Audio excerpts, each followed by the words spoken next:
ईश्वर के पश्चात यदि कोई पूजनीय है तो इस पृथ्वी पर वो है माँ। माँ से तात्पर्य इस जगत में विराजमान प्रत्येक स्त्री। अब प्रत्येक स्त्री में अलग अलग उनके व्यवहार रहते हैं। कोई माँ होती है, कोई बेटी होती है, कोई पत्नी होती है, कोई मित्र होती है, कोई सास होती है, इत्यादि इत्यादि। आप सभी का बड़े प्रेम और सम्मान से हार्दिक स्वागत।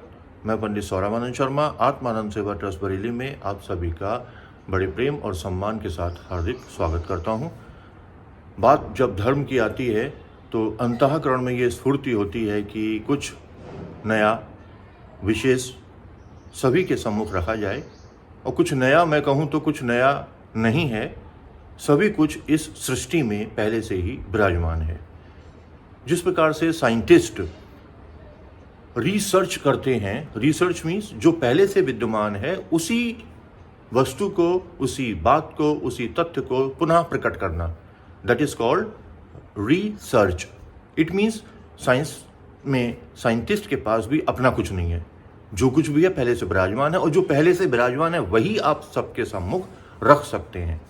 तो मैं अक्सर अपने पिता से सुना करता हूँ, वे कहते हैं विचार हमारे मन में जो भी आता है वह विचार कहीं ना कहीं इस ईथर में, यानी ऊपर ईथर में विचरण कर रहा होता है। हम उसको ही पकड़ते हैं और अपने कार्य को आगे बढ़ाते हैं और लोगों से कह देते हैं। एक श्लोक है, ओम पूर्णमदः पूर्णमिदं पूर्णात् पूर्णमुदच्यते पूर्णस्य पूर्णमादाय पूर्णमेवावशिष्यते।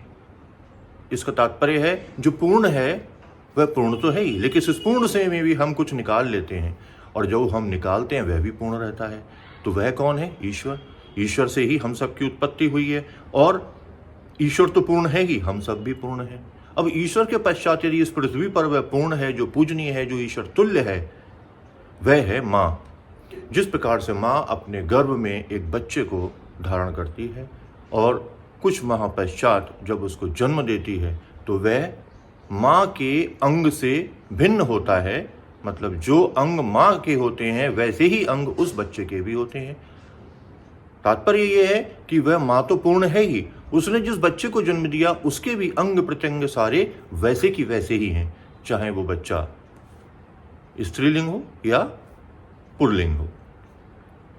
तो इसीलिए शास्त्र में ईश्वर के लिए पूर्ण कहा गया है।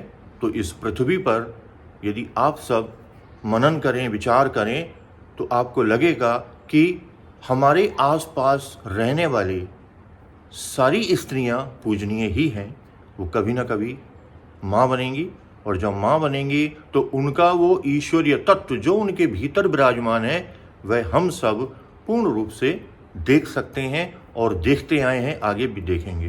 तो ये शक्ति ईश्वर ने केवल माँ को ही दी है कि माँ के भीतर वह बीज पूर्णता को प्राप्त होता है, और उस पूर्ण से पूर्णत्व की ओर जाने वाला एक शिशु जन्म लेता है।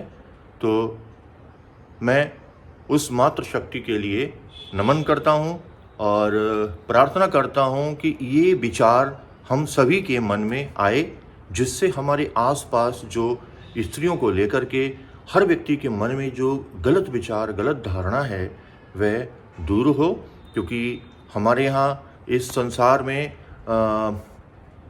जो प्राचीन लेखक रहे हैं उन्होंने बहुत अच्छे अच्छे गीत लिखे, और आज के वर्तमान में वह गीतकार नष्ट हो गए, समाप्त हो गए, मृत्यु को प्राप्त हो गए। उनके पुराने गीत आज भी चले हुए हैं। 90s के गीत अगर आप देखेंगे तो बहुत ही दिल को छू लेने वाले हैं, और दिल को छूते इसलिए हैं क्योंकि वे दिल से ही गाते थे, उनका भाव होता था। आज भाव की कमी हर व्यक्ति में समाप्त हो गई है, क्योंकि आजकल के गीत ये सिखाते हैं कि एक बार आजा आजा आजा।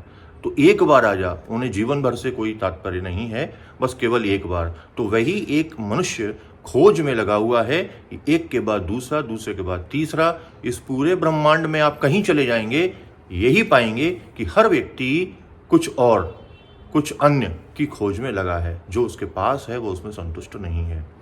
कभी कभी ऐसा होता है कि हमारे पिछले जन्म से किसी का रिश्ता होता है, पिछले जन्म में कोई हमारी आत्मा जिसके साथ एकीकृत हुई है वो इस जन्म में हमें मिलता है, और जब मिल जाता है तो मन में प्रसन्नता आती है और हम उसको बार बार स्मरण करते हैं। अगर हमारे साथ है तो, हमसे दूर है तो। ये बात सत्य है कि यदि आपके जीवन में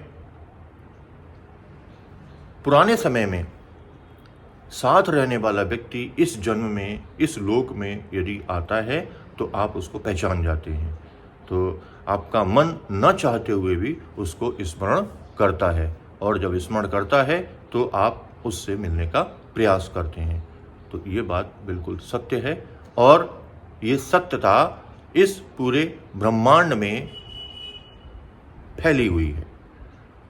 और वह कौन प्राप्त कर पाता है? जो ध्यान करता है, जो स्वाध्याय करता है, जो गुरु मंत्र का जाप करता है, वही उस सूक्ष्म तत्व की प्राप्ति कर पाता है। क्योंकि ध्यान में हम सब लोगों को वह सब कुछ दिखाई दे जाता है, और उन स्पंदनों को हम पढ़ सकते हैं, पकड़ सकते हैं कि किसी के मन में क्या चल रहा है।